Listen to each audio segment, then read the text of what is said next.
I'm Chris Avina with American Outdoor News. Welcome to another episode of our podcast. And today we have Chris James, the VP of Sales for Feradyne Outdoors. Chris, thanks for coming on. Thanks for having me, Chris. I appreciate the opportunity. Now, Feradyne has so many products. You're such a diverse company, but specifically today we're going to speak about the Axe Crossbow, which really is a game changer. Yeah, it's a really unique technology, and a lot of things kind of rolled up into one package there. We really tried to do something different in the crossbow game when we came out with it, and I think the Axe is it really is, the slogan is performance optimized, and that's really what we were trying to do, is just optimize everything you get out of that crossbow. Now, you have a proprietary cam system on the Axe. Yes, sir. What makes it different? The way that the cable hangers and the way that the cams work keep it from having cam lean, and so it's a lot more efficient cam. So the amount of efficiency, we have a machine called the Instron machine that tests the efficiency of the cam, and so it's one of the highest efficiency cams that's made. And the fact that you don't get any cam lean because of the way those cable hangers work, make sure that it's that string is going perfectly parallel to that rail every single time. Okay, so you're getting every ounce of energy when you pull that trigger. Exactly, everything's there, and then it's a railless design, so there's no rail that it's riding on. It's just like in a vertical bow, that it still has the archer's paradox where the bolt is actually flexing as it's going along, which helps the accuracy quite a bit as well. Now, this is a reverse limb system, kind of like what Horton came out with years ago. Yep. Now, what are the advantages of a reverse limb system? Well, a couple things. One, it can be a shorter bow to get the same amount of draw stroke, if you will. So the power stroke of it, how far it goes forward before that string stops. With a traditional bow, you're going to have 4 to 6 inches between where the string stops and the front of the crossbow is actually at. Yep. With the Axe, you have maybe 3 or 4 inches, because you can have the stirrup put out there to maybe 8 or 10 inches, but the actual bow itself, where the rail stops and your grip's at, is right under where the string stops. So you can get a much more compact bow that has a better center of gravity than you do with a traditional bow. With a traditional crossbow, you have all of the weight out on the front of it. So all your riser and your cams and everything's on the front of the bow, and that's basically a lever. So it's making it feel even heavier by having it all out there on the front. And the longer that it is, the more it amplifies that. So by having a shorter, more compact bow, and by having the riser sit over top of your hand as you're shooting, everything is basically over the top of your strong dominant arm, and it's tucked up against your body as opposed to being way out in front of you. So you can actually shoot that bow. I could probably shoot it as well one hand as a lot of people can shoot a traditional crossbow two-handed, because you can just hold it so steady up against your body that it's just a really balanced, good feeling crossbow. And don't let the mass weight fool you. I think it's a little over 9 pounds in comparison to some of the bows out there that are 7 pounds or 6 pounds. That sounds like it's a lot more weight, but when you're actually holding it, you can hold the Axe a lot longer and a lot steadier on target than you can one of those other bows, because of the way it's designed. So it's like when you pick up a perfectly balanced rifle, like a Blaser, it's a little bit of a heavy gun, but when you shoulder it, the weight just falls away. You don't just even falls feel away. it. Yep, exactly. The same thing is going on with this crossbow. And so it's one of those things, you can't always just look at the paper specs. You have to actually go out and shoot one and try it. And then the other thing is, it's a lot quieter. That design allows us to have a lot more substantial riser and the frame of the crossbow and the stock. With that reverse limb, you don't have all that vibration out on the end of that riser, kind of like a tuning fork. Yes. You actually have it all. You have it a lot more compact, and so you can reduce the vibration a lot more by doing that as well. It's such a compact bow. You can even maneuver in and out of the woods pretty quickly with it without getting hung up. I use a camless hmm bow right now that's Yep. pretty compact. This looks smaller. Yep. It is really small. When it's uncocked, and one of the things is about this bow is you can walk into the woods with it uncocked and out of the woods with it uncocked, and you never have to make any noise doing it. So you're always going to have that same profile, and you don't have to worry about trying to be stealthy and walking around with a crossbow that's cocked on your back, that's got a lot of energy stored. Uh-huh. But yeah, it really is. It is pretty small in the overall scheme of things. If you compare it to, a lot of your other crossbows, it's going to be, I think it's like, was it 13 or 14 inches wide? I can't remember the exact spec off the top of my head. In the uncocked, the 405 cocked is 10 inches, 10 inches cocked, 14 uncocked. yep, And the 440 is 11 and a half cocked and 16, a little over 16 uncocked, which is still a relatively small crossbow. yes, yeah, it really is. And the overall length of it too, they're fairly compact. So those are some other things too, not just the width of it, but the length of it. And you do have the foot stirrups so that you can actually lengthen it out a little bit more too. So when you're maneuvering it around in a blind, having a shorter profile is a big deal. Especially like, I take my kids out with it, and when you've got two people inside of a blind, you've already got a lot going on. And so having a lot smaller profile to turn it makes a big difference as well. Well, one of the things that I noticed is that it's really loaded with features. And I think something that everybody likes, and it has the cocking mechanism where you can crank it up.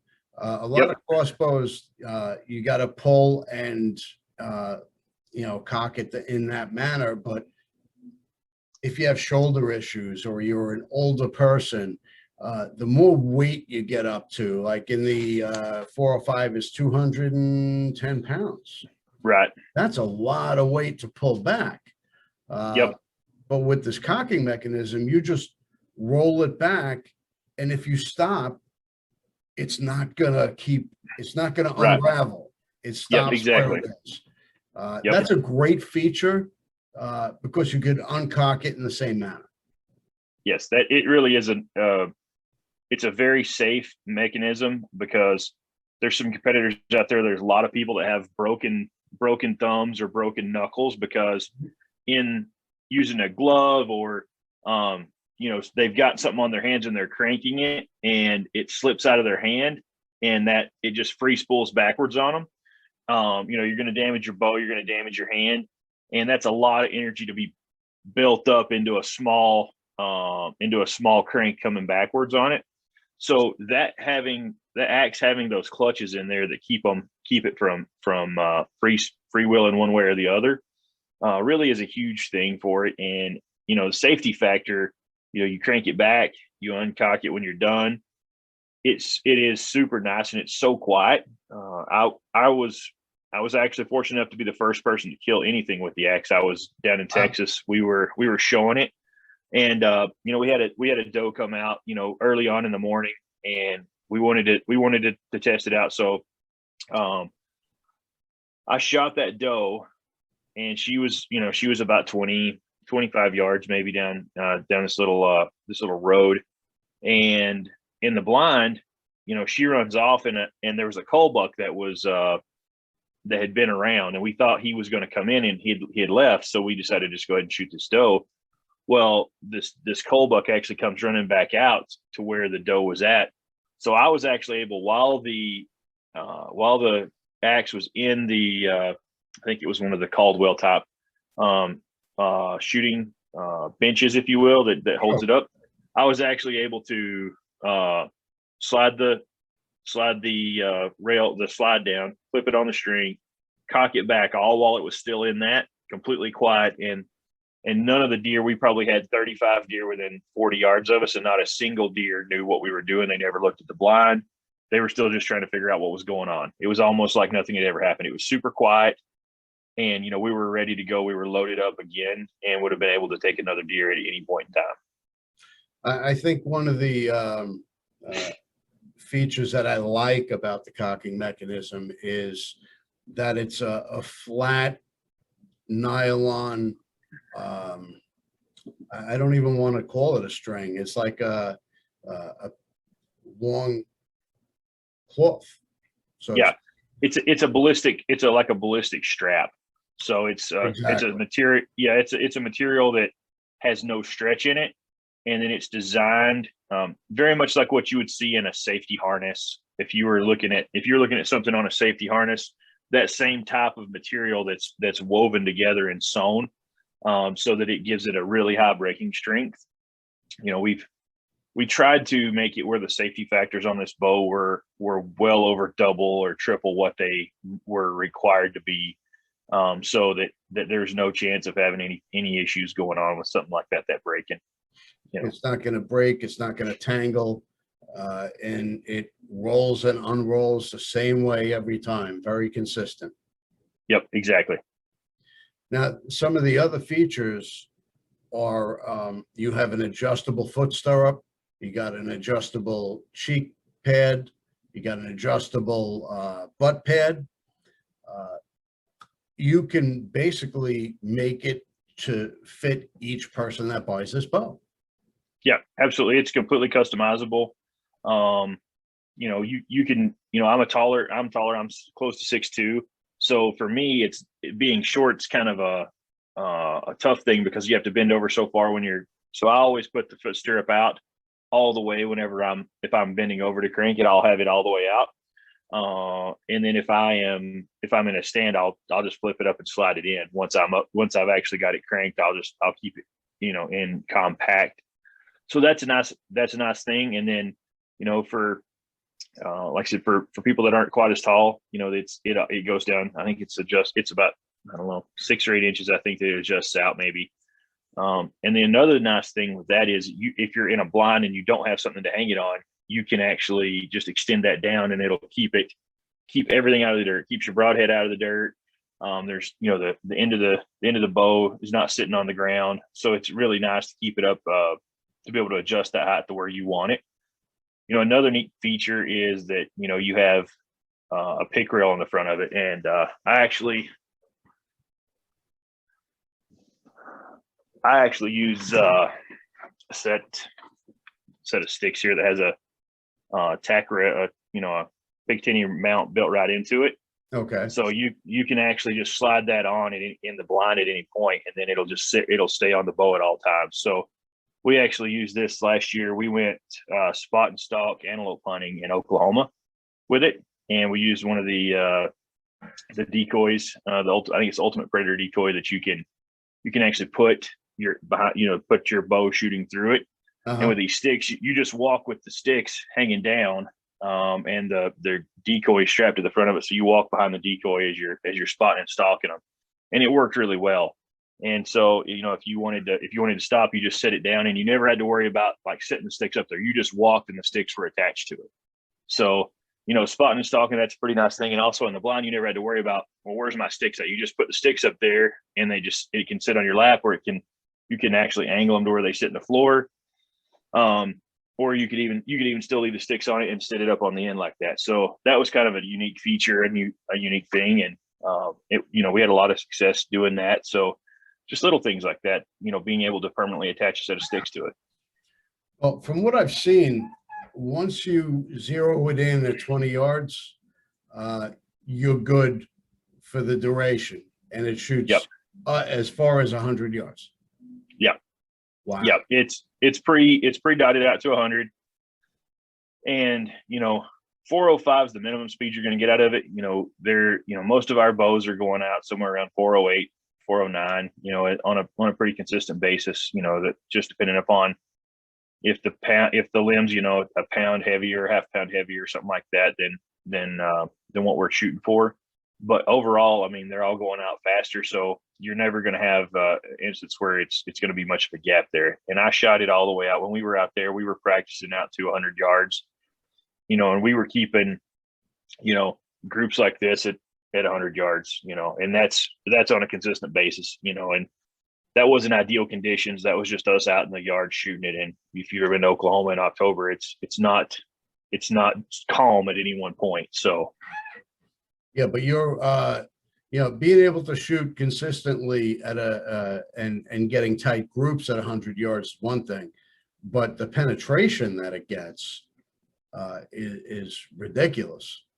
Yeah, it really is. The micro diameter bolts design, being able to have that small diameter bolt, along with all the energy that you've got going with this particular design, it's pretty much unstoppable. The targets that we had that are out there, we make targets, and that's one of our main businesses. And we speed rate targets based on standard diameter bolts. And, most of our crossbow targets will stop well in excess of 400 feet per second with a standard diameter bolt. Yeah. This particular bolt at 405 feet a second typically will penetrate all the way up into the fletching. So, on a standard crossbow target, where most bows that are shooting 440 feet or 430 or 440 feet per second, still have 8 to 10 inches of bolts sticking out in the same target. And this one's going all the way up into the veins, and the veins are stopping inside the target. So we actually have just a couple targets that you can use with this particular bow. The Category 5 target, which is our newest one, and it's designed specifically for the Axe. Our previous target that you could use that we were making was it was called the Storm target, and so we were able to use the Storm target material and upgrade it into the Category 5 for better use, because it had so much energy. The Storm wasn't the smaller ones, it would just knock it over if you hit it on the top of it. So the Category 5's it's got a base, and it's more balanced and more stable whenever you're shooting it. But then our crossbow shooter buck is our only 3D target that we have right now that stops the Axe.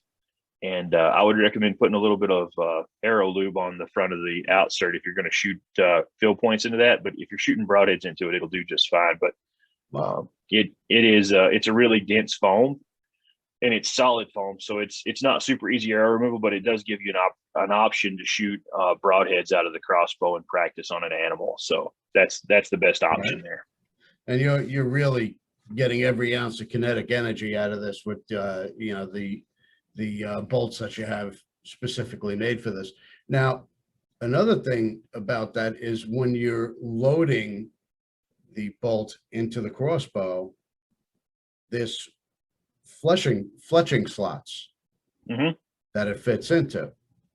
What is the reasoning behind that? So the reason behind that is you want to make sure that this nock is actually clipped onto the string the same every single time. And people have a hard time knowing which way to put things. So if you have that arrow funnel, it has to be with one of the veins down, and it's the white vein or the odd vein down every single time. So when you go to put it in, whether it's the 440, the 405, you put the odd vein down and you push it in, and you have to push it in until it clicks on the string. If you put it in sideways, it'll kind of like wedge in there. If you put it in where it's not going to clip on, it'll just kind of wedge in there, but it won't be lined up with one of those arrow funnels. So if you turn it the right way and you push it, it should click. You should actually hear an audible as that nock's popping on there. And that ensures that your veins are the same every single time, and that the way they're coming out, it's going to line it up with the rest on the front of it. So it's a spring-loaded roller rest. And so it's actually, as it starts to launch, it's actually going to push that rest out of the way, and it shouldn't contact it once it does the initial launch on it. Okay. Well, we're going to take a quick break here to acknowledge some of my sponsors. Underwood Ammo, always the standard of excellence. Phone Scope, Pyro Putty. They're always coming out with innovative products. Definitely something to keep in your pack at all times. And Hunt of a Lifetime. We're going to hear from them right now, and we'll be right back. We love our children. We protect them, we guide them, we prepare them for life in the world. With all that we do, from deep in our hearts, we cannot control all things. Life-threatening illnesses and disabilities affect far too many of our children each year. While we cannot change the circumstance, we can make dreams come true. Dreams to provide hope, to provide spiritual healing and strength, to provide moments of happiness and relief in the hardest of times. We can give a glimmer of light and hope in a time of darkness and despair. Join huntofalifetime.org to help make dreams come true, to provide hope for children with life-threatening illnesses and disabilities. Hunt of a Lifetime is a nonprofit organization fulfilling dreams for hunting and fishing trips to youth 21 and under with life-threatening illnesses and disabilities. Visit huntofalifetime.org to learn how you can make a difference. Okay, and we're back and talking about the Axe Crossbow from Feradyne Outdoors. And Chris, I mean, you put an awful lot of R&D into this crossbow. It's remarkable as far as the distance it shoots, the accuracy, the penetration. How long did it take to come out with a crossbow like this? This is really something else. It was about 3.5 years of R&D that we were actively working on it. It's came a long way from its initial inception. There's a lot of patents and IP that you have to work around, and we had to change course about 3 different times because what we were working on, a patent would get filed in the middle of while we were trying to prove out the theory on whether that was how we wanted to go. So we'd have to kind of scrap that idea, come up with a different way to do things. So it took a lot of time and a lot of effort and a lot of revisions. And, that's one thing I'll say is that, we looked at all the options. We tried to figure out the best and most efficient way to build this crossbow and to make it do everything that a crossbow should do and do it accurately and quietly. Well, the technology in the crossbow industry has changed so dramatically and so quickly. It's really hard to keep up. And, the fact that you had to change courses 2 or 3 times just goes to show the competition is really steep. Yes, sir. Yeah, it really is. And, there's a lot of crossbows out there, and, there's a lot of good crossbows out there. It just really depends on the features that you are looking for in a crossbow and what you're comfortable utilizing and shooting. And, we feel like we make the most foolproof and the safest crossbow that you could possibly make. That was one of our goals. Well, I think you've definitely accomplished that. It's loaded with features. It's adjustable where you can make changes specifically for each person. And just the maneuverability, the kinetic energy, you're pulling every ounce out of it. It's something I would definitely consider using on my next hunt. What is the difference between the Axe 405 and the Axe 440? So the Axe 440 has a little bit longer bolt. So I think the 405 is a 17 and a half, right at 18-inch bolt, all total. And the 440 is basically 2 inches bigger just about everywhere. It's about a 2-inch longer bolt. It's roughly 2 inches wider. It's roughly 2 inches longer. And so that's really the difference. It's got a little bit more of a power stroke. So it's the same cam, the same system. It's just pushing it a little bit further. So anytime you're pushing it further, you're going to get a little more speed out of it. Now it does have a heavier bolt as well. So you are getting more speed plus more kinetic energy out of it by having that. I think it's a 19.5-inch bolt or right there somewhere pretty close. By the time you put a broadhead on it, you've got a 20-inch projectile that you're taking down range. And so you've got a lot of kinetic energy. We actually just had a guy, he was able to harvest a giraffe with one in Africa. Wow. So we've had quite a bit of luck with the 440. So it's been a unique addition to the line. We're just starting production on those this week. Actually, I think the first ones are starting to ship out or just started shipping out this week. So it's there's been some little delays with the world we're in today. Things that would have taken a week 2 years ago are taking a month now. Yeah. And so we were trying to get that one shipping prior to June, but we're about 45 days behind where we were actually kind of slated to be. So well, one of the things I found interesting about the 440 is it's pulling 204 pounds. Yep. Where the 405 is pulling 210. Yep.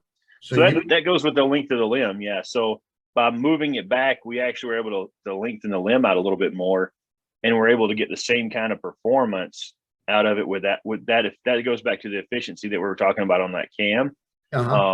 By being able to roll around more, it takes less weight to be able to get it to go even faster just by moving that power stroke out.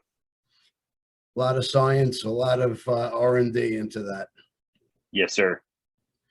Well, I think they are definitely game changers. They're keeping the competition on their toes, and what's next for you guys? We've got a couple different things that we're looking into right now.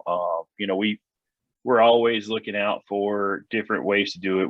We've got some testing going on right now for a new model for 2022. And we're gonna be trying to push the speed limits on it, see where we can go. We'd obviously like to make a couple modifications to maybe launch a new platform in the next couple years. We'll see how things go. It's like I said, it took a little over 3.5 years to get where we're at right now. And so when you start looking at keeping things moving forward, you have to have a 3 to 5 year outlook on stuff. So yeah, right now we're just we're trying to get things going with the 440, get that on its feet good, and work on top of that, work on getting some alternatives for 2022 up there and running for the customers out there that are really liking it so far. Well, it's just the industry, hunting wise, has really gained a lot of interest hunting with the crossbow. I personally love it. It's probably one of my favorite weapons to hunt with. It's quiet. It's not the bows or crossbows of yesteryear where you were limited as far as distance and penetration. Now you really get what you pay for. Your price point is $1,600 to $2,000 between the two bows, loaded with features. Your range and penetration, or what you can get, or how far you going to be shooting, is really up to you. I think you're really getting what you pay for here. I totally agree. And like I said before, it's all about personal preference. And, the hunting market right now is exploding. And, you get a lot of people that are getting back into it that used to be a bow hunter, or maybe they were a gun hunter and they want to try something a little different, or a lot of the younger generation has just never been exposed to it. And they're intimidated by the firearms side of things.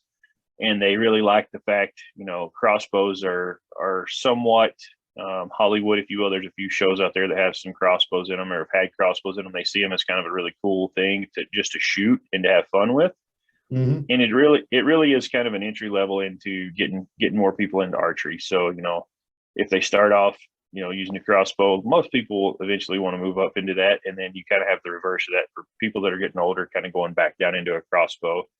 So, I'm just looking at it. It gets more people out in the woods and gets more people worried about conservation. And that's really what we're worried about. Well, the fact that, you have the cocking mechanism really helps what they originally allowed the crossbow for hunting. If you were elderly, you couldn't pull a bow anymore. But pulling a 200-pound crossbow is just as difficult as drawing your bow. You really have helped things along with this, where it's built in, it's safer, it's easier for cocking and uncocking. I think you guys really hit the mark here. Oh, we appreciate it. All right. Well, I thank you for coming on.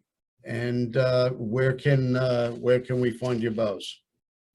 You know, there's a lot of different independent dealers out there and pro shops out there that are selling them. They're pretty much across the country. I know there are a few of the bigger stores. I think Bass Pro Shop, Sportsman's Warehouse may have a few of them. They're available on Feradyne.com. You can type in Axe Crossbows and you can find them there. But yeah, there's quite a few of our pro shops and our axe dealers that are out there that if you walk into one and they don't have it, ask them about it. Most of them carry our products, and it's as simple as them making a phone call, and they can order one for you and have it there within a matter of probably a week or so. We'd be able to get it out the door and to you. So yeah, make sure to ask your local independent dealer. Go in and ask them. Say, hey, I'm looking to buy an Axe Crossbow. Do you have one here? And if not, how soon could you get one here? Okay, great. I appreciate your time. Thank you again for coming on, and definitely subscribe to our podcast, and we'll see you again soon. Sounds good. Thank you. All right.